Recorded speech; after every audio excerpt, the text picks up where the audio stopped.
तो आज की जो हमारी चर्चा है वो एक बहुत ही मौलिक विचार से शुरू होती है। हाँ बिल्कुल। जीव जुदा पुद्गल जुदा, यही तत्वों को सार।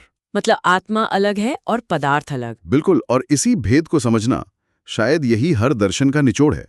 हमारे पास जो सामग्री है वो एक दार्शनिक लेख का अंश है। और आज हम इसी के सहारे एक यात्रा पर निकलने वाले हैं। हाँ, बाहर से भीतर की ओर हम ब्रह्मांड से शुरू करेंगे, फिर अपने रिश्तों को देखेंगे और आखिर में अपने मन की गहराइयों में उतरेंगे। ये समझने के लिए कि हम अपनी किस्मत खुद कैसे लिखते हैं। और इस यात्रा का पहला कदम ही इतना विशाल है कि मतलब दिमाग चकरा जाए। जब हम नमन करने की सोचते हैं तो किसी भगवान या गुरु की छवि आती है मन में। हाँ, आमतौर पर तो यही होता है। लेकिन ये लेख कहता है, 3 लोक 3 काल के सब सिद्ध अरिहंत भगवंतों को मैं नमोस्तु करता हूं। जरा इस दायरे के बारे में सोचिए। बहुत विशाल है। 3 लोक 3 काल, ये तो समय और स्थान की सारी सीमाएं तोड़ देता है। बिल्कुल। और यही इस विचार की खूबसूरती है। ये नमन की अवधारणा को व्यक्तिगत भक्ति से निकालकर एक सार्वभौमिक सम्मान में बदल देता है। हाँ, एक सार्वभौमिक सम्मान में। आप किसी व्यक्ति विशेष की पूजा नहीं कर रहे, आप चेतना की उस सर्वोच्च अवस्था को सम्मान दे रहे हैं। जिसे सिद्ध या अरिहंत कहा गया है। जी, वो अवस्था जहां आत्मा सब कर्मों से मुक्त हो जाती है, अपने शुद्ध स्वरूप में। और इसमें जो 3 लोक 3 काल की बात है। 3 लोक यानी पूरा ब्रह्मांड, और 3 काल का मतलब भूत, वर्तमान और भविष्य। तो इसका मतलब ये हुआ कि ये सम्मान हर उस चेतना के लिए है जिसने कभी भी कहीं भी इस परम अवस्था को पाया है या पाएगी। पाया है, पा रही है या पाएगी। बिल्कुल। इसी से जुड़ा एक और बिंदु है जिसने मुझे बहुत हैरान किया। लेख में जिक्र है कि ये नमन उन सभी सिद्धों के लिए है जो 45 लाख योजन का अढ़ाई द्वीप से मुक्त हुए हैं। ये तो हो गई जगह की बात, जो अपने आप में बहुत विशाल है। लेकिन फिर समय का एक बहुत ही अजीब और सटीक जिक्र आता है। कौन सा? 6 माह 8 समय में जितने भी जीव मुक्ति को प्राप्त हो रहे हैं। ये क्यों? 6 महीने और 8 समय, इतना सटीक हिसाब किताब क्यों है? हाँ, ये सुनने में अजीब लग सकता है। बिल्कुल ऐसा लगता है जैसे कोई वैज्ञानिक फॉर्मूला हो। पर इसके पीछे एक बहुत गहरा विचार है। इसे ऐसे समझिए जैसे ब्रह्मांड की एक अपनी धड़कन है, एक लय है। अच्छा। इस दर्शन के अनुसार मुक्ति कोई ऐसी घटना नहीं है जो कभी इतिहास में हुई और बस खत्म हो गई। ये एक सतत जारी रहने वाली प्रक्रिया है, एक कंटिन्यूअस प्रोसेस। हाँ, और 6 माह 8 समय उसी लय का, उसी धड़कन का प्रतीक है। मान्यता है कि हर इतने समय के अंतराल पर कुछ आत्माएं इस चक्र से मुक्त होती हैं। ओह, तो जब कोई ये पंक्ति कहता है तो वो सिर्फ इतिहास को याद नहीं कर रहा। नहीं, वो उस चल रही उस लाइव धड़कन को, उस जीवंत प्रक्रिया को सलाम कर रहा है। आप उन आत्माओं से भी जुड़ रहे हैं जो शायद इसी पल मुक्त हो रही हैं। वाह, मतलब ये एक तरह का रियल टाइम कनेक्शन है। ये तो बहुत शक्तिशाली विचार है। पर एक और लाइन है जो मुझे पूरी तरह समझ नहीं आई। जी बताइए। बल्कि थोड़ी काल्पनिक सी लगी। लेख में कहा गया है, जिस जगह मैं बैठा हुआ हूं उसको लेकर समश्रेणी में विराजमान जितने भी अनंत जीव सिद्ध अवस्था को प्राप्त हैं, उन सबको मैं अनंत अनंत नमोस्तु करता हूं। इसका क्या मतलब है कि जिस सीधी रेखा में मैं बैठा हूं उसी में अनंत मुक्त आत्माएं हैं? ये सुनने में थोड़ा साइंस फिक्शन जैसा लगता है। हाँ, ये कल्पना की सीमाओं को थोड़ा खींचता जरूर है, लेकिन इसका उद्देश्य आपको ब्रह्मांड का नक्शा समझाना नहीं है। तो फिर इसका उद्देश्य है आपके अहंकार को तोड़ना। देखिए, हम अक्सर खुद को अपने जीवन का केंद्र मानते हैं। मैं यहाँ हूँ और बाकी दुनिया मेरे चारों ओर। सही बात है। ये विचार उस मैं को धुंधला कर देता है। समश्रेणी यानी एक सीधी रेखा में ये आपको कल्पना करने को कहता है कि आप अकेले नहीं हैं। अच्छा। हर दिशा में, हर सीधी रेखा में अनंत मुक्त चेतनाएं व्याप्त है। ये आपको एहसास कराता है कि आप एक पवित्र ऊर्जा के महासागर में बैठे हैं। समझ गया। तो ये अपने आसपास मौजूद ऊर्जा को पहचानने का एक तरीका है। ये सोचने का एक बिल्कुल अलग तरीका है। जी, ये बाहरी सच्चाई से ज्यादा एक आंतरिक एहसास है। अब तक मैं समझता था कि नमन किसी बड़े व्यक्ति के सामने झुकना है, लेकिन ये तो अपने ही चारों ओर मौजूद पवित्रता को महसूस करने जैसा है। पर यहीं एक सवाल उठता है। पूछिए। अगर हर दिशा में, हर कण में इतनी पवित्र चेतना है और हर चीज में जीवन है, तो इसका मतलब तो ये हुआ कि हमारे हर काम का असर उन पर पड़ता होगा। हाँ, बिल्कुल पड़ता है। हम तो अनजाने में भी न जाने कितनों को कष्ट पहुंचाते होंगे। इसका बोझ तो बहुत भारी हो जाएगा।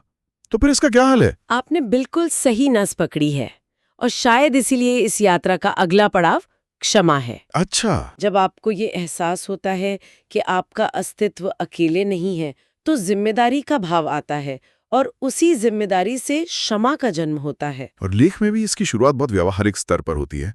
घर में, परिवार में, पड़ोसियों में सबसे क्षमा मांगता हूँ। हाँ बिल्कुल। ये तो समझ आता है। रोजमर्रा की जिंदगी में हम सबसे ज्यादा गलतियां अपने करीबी लोगों के साथ ही करते हैं। जी। लेकिन फिर ये विचार एक छलांग मारता है और ऐसी जगह पहुंच जाता है जहां हम सोच भी नहीं सकते। ये माफी सिर्फ इंसानों तक सीमित नहीं है, नहीं, बल्कि उन चीजों तक भी है जिन्हें हम बेजान समझते हैं।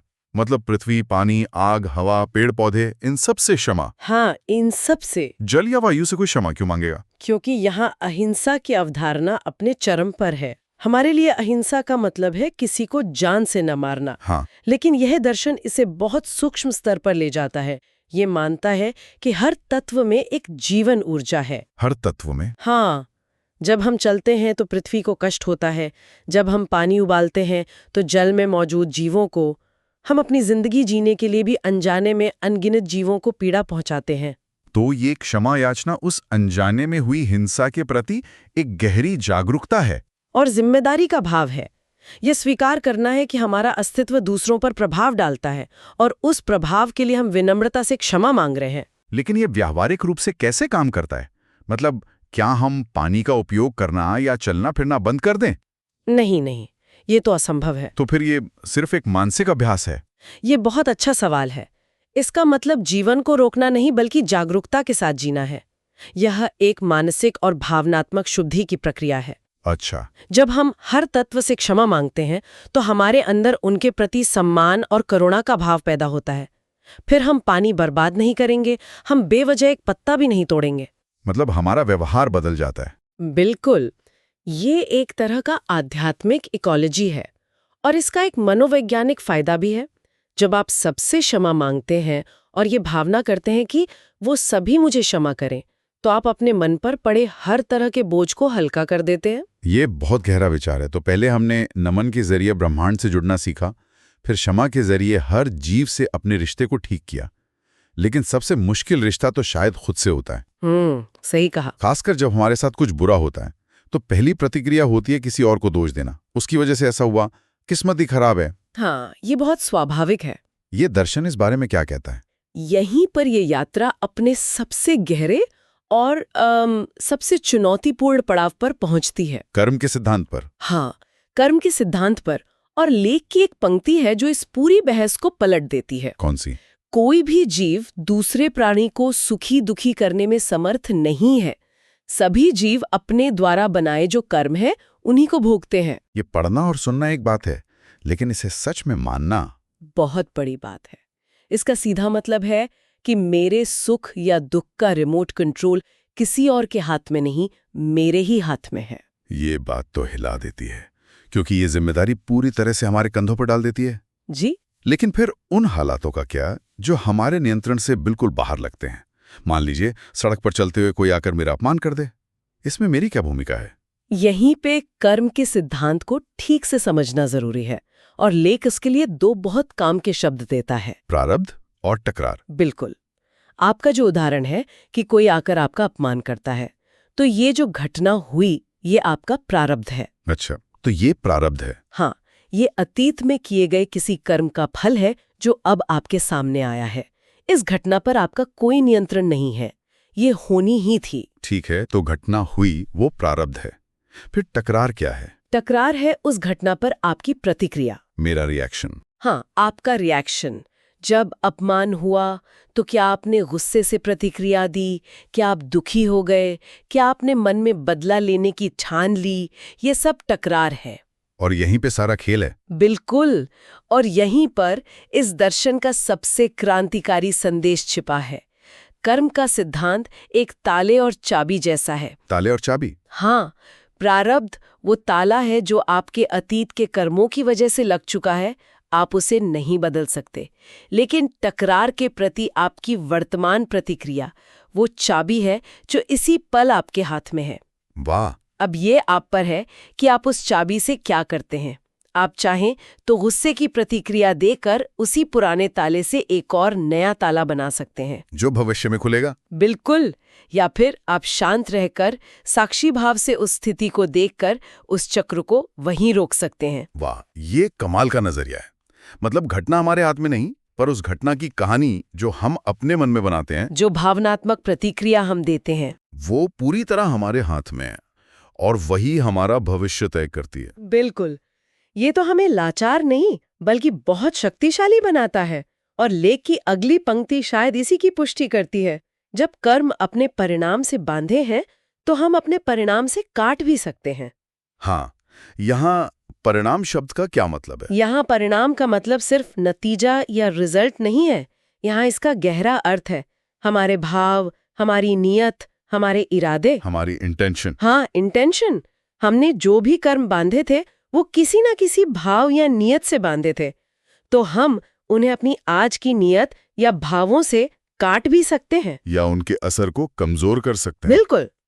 अगर कोई अपमानजनक प्रारब्ध सामने आए और हम उसे समता भाव से बिना गुस्सा या दुख किए सह लें तो हमने अपने परिणाम को सुधार लिया। और ऐसा करने से पुराने कर्म का फल आकर चला जाता है, उसका असर खत्म हो जाता है और सबसे जरूरी बात, कोई नया बुरा कर्म नहीं बंधता। तो कुछ लोग जो कहते हैं कि कर्म का सिद्धांत हमें भाग्यवादी बना देता है, कि जो होना है होकर रहेगा। हाँ, वो असल में इस सिद्धांत को आधा ही समझ रहे हैं। बिल्कुल, ये निष्क्रियता का नहीं बल्कि सबसे बड़ी सक्रियता का दर्शन है।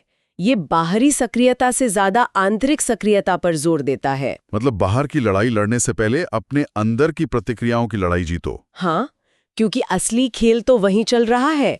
आपके जीवन की बागडोर आपके अपने परिणाम में है। तो आज की इस पूरी बातचीत का सार देखें तो हमने एक पूरी यात्रा तय की है। जी, हमने शुरुआत की नमन से, जहां हमने अपनी चेतना को पूरे ब्रह्मांड की पवित्र ऊर्जा से जोड़ा।